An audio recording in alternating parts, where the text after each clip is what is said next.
4 suspects have been charged in connection with the Facebook Live torture video in Chicago. Jordan Hill, 18, Tesfaye Cooper, 18, Brittany Covington, 18, and Tanishia Covington, 24, have each been charged with hate crime, felony aggravated kidnapping, aggravated unlawful restraint and aggravated battery with a deadly weapon. Hill, Cooper, and Brittany Covington also face charges of residential burglary. Hill also faces charges of possession of a stolen motor vehicle. The suspects will appear in court Friday. Earlier, police said all 4 suspects were 18 years old. The young man cowers in the corner of a room, tied up with his mouth bound in plastic.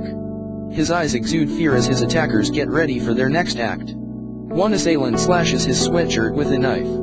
A young woman streaming the abuse on Facebook Live turns the camera back to herself. One of the men shouts, "FCK Donald Trump. F***CK white people." An attacker then takes a knife to the victim's head, carving a patch off his scalp. For the next 25 minutes, the abuse continued for the world to see. The victim, an 18-year-old in suburban Chicago with special needs, was repeatedly kicked and punched. And the video has launched a social media firestorm about whether it was a hate crime. Was the victim targeted because he was white? Because he had special needs? Or for another reason? Chicago police say they're investigating the motive, but we do not believe the victim was targeted because of his race or because of a political affiliation, Chicago police spokesman Anthony Guglielmi said Thursday. Many who saw the video have blamed the Black Lives Matter movement. But on Thursday, police said they have not been able to make any connection to the Black Lives Matter activist group, contrary to some reports circulating on social media. How the encounter started. The victim's parents reported him missing Monday, telling police they had not heard from their son since dropping him off Saturday at a McDonald's in the Chicago suburb of Streamwood. The victim knew at least one of his accused attackers from school, Duffin said.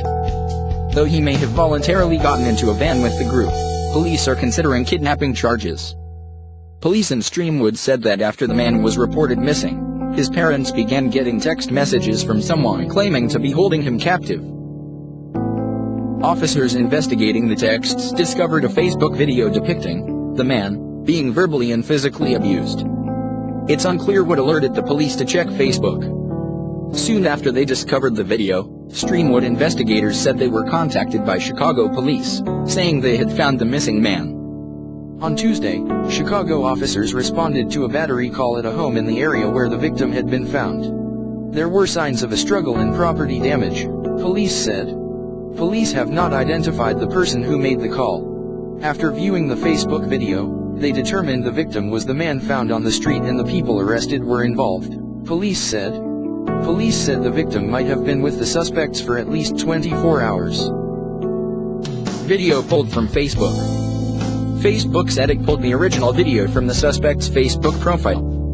We do not allow people to celebrate or glorify crimes on Facebook and have removed the original video for this reason. In many instances, though, when people share this type of content, they are doing so to condemn violence or raise awareness about it. In that case, the video would be allowed. According to its community standards, the company removes content, disables accounts and works with law enforcement in cases of a genuine risk of physical harm or direct threats to public safety.